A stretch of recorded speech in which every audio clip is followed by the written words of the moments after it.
I just want to do a video covering real event OCD and the chronic guilt that's related to that and how that plays such a big part in an OCD sufferer's journey. Now, I was stuck with chronic guilt 24/7 from the minute I woke up, from the minute I went to bed, for about 5, 6, 7 years, consumed by that, all through my teenage years and from early adulthood years. I'm now recovered from that. Recovery involves no chronic anxiety and no chronic guilt. There's nothing in the past today that can disrupt my inner peace. There's nothing that OCD could find, it could scan for, it could latch to disrupt my inner peace today. But that doesn't happen overnight. That comes with applying unconditional acceptance, with disputing irrational beliefs and seeing where we're going wrong with our internal catastrophization towards our core fears, and fear of rejection, fear of going to jail, fear of being a societal outcast, all these different fears related to real event OCD. Because OCD is always looking for that thing in the past, which you obviously cannot change, hence why it's in the past. And that's exactly why OCD is going after it, because it knows you cannot change that. You cannot do anything about that. You cannot go back in time and amend anything. No. But because it feels so real, because the guilt's so high, we feel like we have to keep replaying it over and over and over and over again in our heads to get some sort of answer, to get some sort of certainty, to get clarity, to figure it out, to work it out. But it never provides long-term relief.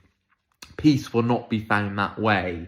Peace will be found when we go towards the worst case scenario. That even if it did happen, even if the worst case did happen and it was a reality, and we have to go towards making peace with the worst case scenario. Because if you keep trying to seek reassurance, if you keep Googling, if you keep confessing, if you keep asking one more question, yeah, but are you sure I did this? You know, I used to ask other people as well, especially my partner. Are you sure you think this? Are you sure this isn't bad? Are you sure I'm not a bad person? Are you sure I'd have done this? Do you think I did this? You know, round and round and round. I never got certainty that way. I never got an answer that way, because OCD was always just looking for that next thing. You know, when I used to confess real event and false memories, and the reason we call it real event false memory is because it doesn't matter. It doesn't matter whether it's false. It doesn't matter whether it's real. It's the principles of unconditional acceptance and dealing with, even if it was real, how we can overcome that and make peace with that and be at a baseline state of peace. I'm not having to get an answer. I'm not having to work it out and get certainty. Okay? When I used to confess OCD, I'd feel temporary relief. So I used to be told that, yes, you've done nothing wrong, Sam, or there's nothing to worry about. What you're worrying about, it's just OCD. You're not a bad person. All that crap, all that reassurance. But then what OCD would do, and I'm sure you can relate to this, OCD would just move the goalposts. It would just move the boundaries. It would just find something else. Within seconds, it can convince you that you're going to jail for something else. Within seconds, it can convince you that you intentionally did wrong, that you deliberately did wrong, that you wanted to do wrong. It's going to doubt everything, okay? I remember at times where, with real event and false memory OCD, I thought the only way of getting relief here was handing myself into the police, handing myself in and giving myself a jail sentence. Because in my head, I had that court scene, replaying over and over again, the judge and executioner scene of sort of providing evidence in your head. And, you know, with real event, you'll know how that feels. Trying to see, well, did I do this? Or what are my intentions? Constantly replaying is exhausting. That constant going back and forth in your head, looking for that answer. But even if I went to jail, even if the worst case happened, even if I handed myself in, as soon as I did that, as soon as I walk into a prison cell, OCD would just move, it would find something else, and you'd be internally and mentally adding more jail sentences to you. Because OCD would just find something. Oh, you did this when you were 10. Oh, you did this when you were 15. Oh, you did this last week. Oh, you did this yesterday. Oh, you did this when you were 20. You did this 2 years ago. Now, OCD is always scanning for that. It's always looking for that. And if you suffered with real event false memory, and this is why it's very important to get the right help, because you need to speak to someone who understands it and isn't just going to give you lots of reassurance, isn't going to just say, oh, you've done nothing wrong, mate, what are you talking about? No, you'll be fine, you're the last person to do that, you're not a bad person, all that crap. Yes, that can seem well-intentioned, but it does not help with chronic severe OCD, because OCD just runs rings around you. It finds something else. You know, and you're talking to, and you listen to someone here, this is a personal experience. I've suffered with that big time. Every minute of every day, chronic guilt 24/7. There wasn't much distraction, there wasn't much relief at all. I used to sort of vaguely have healthy distractions or unhealthy distractions, maybe when I was drunk it used to numb it, but even then the guilt felt even worse at times. Maybe if I was, say, sort of a sport or a music event, if I tried to sort of distract myself doing something else, it usually used to heighten it. Because it would, let's say, for example, if I was going to sport, if I was going to a football match, it would feel even worse because OCD would say, yeah, but I want to enjoy this moment, I'm desperate to enjoy it, but OCD would ramp it up to feel like I couldn't enjoy anything, and felt the chronic guilt just felt so severe, like I couldn't be present, I couldn't be connected, I couldn't enjoy, I couldn't take anything in, and that's how it feels, okay? At times, if only they knew, all the time, everywhere I went, if I was out dating, if I was out seeing friends, if I was going to a job interview, if I was on vacation, if I was traveling, anything that I had planned, it was, if only they knew, if only they knew. They would not be talking to you right now, if only they knew. They would not be dating you right now, if only they knew. These people would not be speaking to you at this football match, they wouldn't be stood with you, if only they knew. They wouldn't be making plans with you, they wouldn't be going on holiday with you, if only they knew. This person sat on the bus next to you, they wouldn't be sat next to you, if only they knew. That was 24/7 bombardment. And that only comes down once we work on the fear. Okay, that internal analysing, that internal rumination, that replaying things doesn't just come down overnight. That feels automatic. And that, if anyone's telling you just to stop ruminating doesn't understand OCD. That's like telling a blind man just to start seeing again. That's like telling someone with COVID just to stop coughing. It doesn't work like that. The rumination is automatic, and that only comes down once we start looking at our beliefs and our core fears at play, fueling the rumination cycle. That's so important to remember. Because if I just said, right, Sam, or when I was really stuck, if I just said, right, stop ruminating, that would make me feel even worse, because I'd then try and force a way out of it. I'd try and find a way in my head just to stop ruminating. Oh, Sam, just stop thinking about that. Just stop thinking about it. If only it was that simple. If only we could just stop thinking about that. Some advice I was given when I first started to get an OCD help in sort of local therapy centres, didn't understand anything about OCD.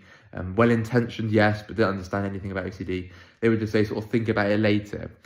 Think about it in a month's time. Or think about it in the evening when you come home from work. Have that worry time. Have that rumination time. Trying to get the answers. Or delving into the past, trying to get that answer. No. Complete and utter waste of time. Waste of energy, waste of effort. If anything, you're just going to fuel the cycle even more. There's no such worry time with OCD. And when I was stuck, every second of every day was worry time. Was ruminating time. It wasn't just wait until 6 o'clock in the evening when you get home from work. It doesn't work like that at all. Okay, so in the meantime, okay, because people say, it's a very valid question, they say, yes, I'm trying to bring the belief down, I'm trying to bring the fear down, but as we know, it takes time, it takes a lot of time, and there is no time frame, but it could take sort of 6 months, a year, 18 months, 2 years, 5 years. There is no set time frame. That's not to scare you, that's to be very realistic of how long it can take. So as we chip away at beliefs, as we chip away at our core fears, our internal catastrophization, what do we do in the meantime? It's a very valid question. So when you are ruminating, the main thing is you're not trying to get rid of that. You're not trying to jump in and engage and try and get an answer. We have to let that play out, okay? The thing with real event OCD, it's gonna feel so convincing within a matter of seconds. I remember just walking along the street. I was having a sort of fairly good day. Obviously the guilt was there, but sometimes it wasn't as extreme, sort of simmering away in the background. And all of a sudden, it would latch to a real event. Maybe I was triggered by something. And it would latch to thinking, oh my God, how have I never thought of that before? And then within milliseconds, I was convinced I was going to jail for the rest of my life. So I thought, oh, okay, how do I get relief? How do I get relief? How do I get relief? Right, if I confess, if I call my partner, if I tell someone who vaguely understands OCD, let's confess to them. If I tell the police, if I tell my friends, if I tell the person that false memory relates to, or the thing that happened in my head, if I just tell someone, or do I profusely apologise? Do I just keep trying to go over it in my head? You're always looking for that quick fix, and that becomes a problem because there is no relief that way. You will not get relief that way at all, okay?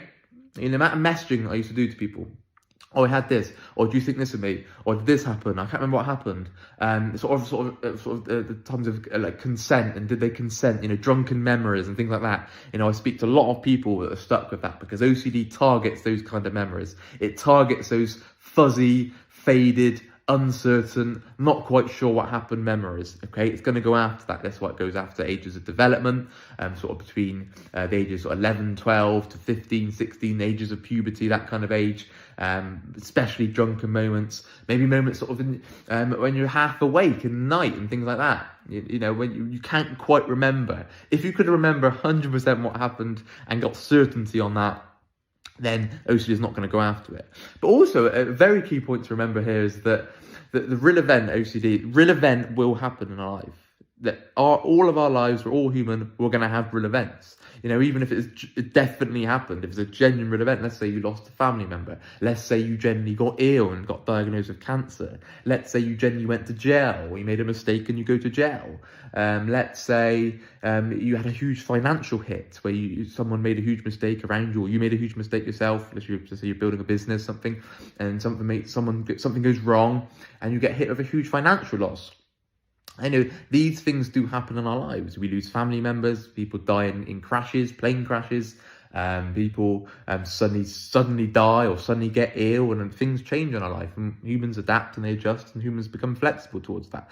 So real events do happen. You can't just try and work it out. You can't just try and get certainty that it's OCD, because real events will happen in our life. So this is why the tools that we teach, the tools that we learn through rational thinking, through unconditional acceptance, all the tools that you read about in the books on our reading list, and you'll see that these are lessons and how to overcome these things, even if it was real, even if it wasn't OCD, because that's a waste of time trying to work out whether it's OCD or not. We have to apply the tools, even if it happened, even if it's real, okay? Seeing how to be rational, using unconditional acceptance to either ourselves, the other person, to life, bringing down the internal catastrophization, the 0 to 100 reaction, looking at the musts, the shoulds, the oughts, the have-tos. I've got to do this. I cannot possibly have that. I can't stand that. The terribilizing, the awfulizing, the very rigid black and white demands, very rigid, the low frustration tolerance. Okay, we have to look at all these things. Okay, if you make a decision, let's look at a businessman or anyone in a business. Let's say you make a decision based on sole emotion. Now, I'd say pretty confidently that's not going to be the best decision to make, because you're going off anger, you're going off rage, you're going off anxiety, panic, guilt. So you're learning how to look at these things rationally, seeing the worst case scenario, making peace with the worst case scenario whilst not liking it. Big difference there. Acceptance isn't agreement. So you can make peace with the worst case scenario whilst not liking it, whilst not wanting it, whilst not justifying it, whilst not excusing it, whilst not supporting it, but we can accept it. Just an example there, I could accept if I had cancer, I'd really not want to get cancer. I really would not like that, because I love my life. I really enjoy my life and I love living. But I could accept that because I made peace with death. I no longer fear death. I no longer fear getting ill or a painful death. I've made peace with that. So acceptance isn't agreement. I don't agree with it. I don't want it, but I can accept it. So we can use that with any real event. If you've made a mistake, if you've done something bad in the past, if you've broken the law, if you've acted immorally, if you've had a speeding fine, you know, anything that you may have done, you can regret that. You can see that behaviour as bad. You can see that behaviour as wrong. You can condemn the act. You can condemn the action. That's fine, because that's healthy, because we can learn from that. The problem is when we say, well, if I've done wrong because I've acted badly, because I've broken the law, that means I am bad. That means I deserve no good. That means I should be punished for eternally. That means I should be punished for the rest of my life. That means I can't deserve to be let off the hook. I can't possibly let off the hook. That is the problem, and that is why you feel chronically guilty. That's why you feel chronically anxious. That's why it feels like nothing else matters. That's why it feels like, what's the point in anything? That is why the chronic guilt is perpetuating 24/7, pounding away 24/7. Boom, boom, boom. Anything you did, nope, doesn't matter, you did this thing in the past. Give you £1 million, nope, doesn't matter, you did this thing in the past. Give you this amazing job promotion, nope, doesn't matter, you did this thing in the past. You achieve a work goal, doesn't matter, you did this thing in the past. Nothing else matters. What's the point? And that's an example I use. When I was really stuck, someone could have gave me £1 million, and I'd all happy, but no, I'd have been so consumed in guilt, it wouldn't have mattered. Okay? And that's how it feels. That's how intense it feels. okay? We've got to remember that in that moment, it's going to feel totally overwhelming. It's going to feel so convincing. It's going to feel so real that you can't tell whether it's OCD or not. And this is why we have to go towards it not being OCD, even if it wasn't OCD, because if we keep saying it's just OCD, then it becomes reassurance, and that's never going to give long-term relief. Peace will not be provided that way. We have to go towards making peace with worst case scenario, accepting ourselves unconditionally, even if this real event did happen, okay, and looking at it rationally and bringing down the internal catastrophization. That is so, so important. We deal with real event OCD a lot, false memory OCD, any guilt related theme we deal with a lot because we're talking from personal experience. We've all been there. We understand what it feels like, the intensity, how it feels, and most importantly, how to overcome that. If you're interested in our one-to-one services, please email phil@ocdrecovery.com. When I stop speaking, the WhatsApp number will come up here, so you can contact us, get in touch with one of the coaches here, and we can look at your specific fears and have that tailored one-to-one approach in getting your life back and overcoming OCD and bringing back that mental freedom, that long-term freedom for that robust OCD recovery.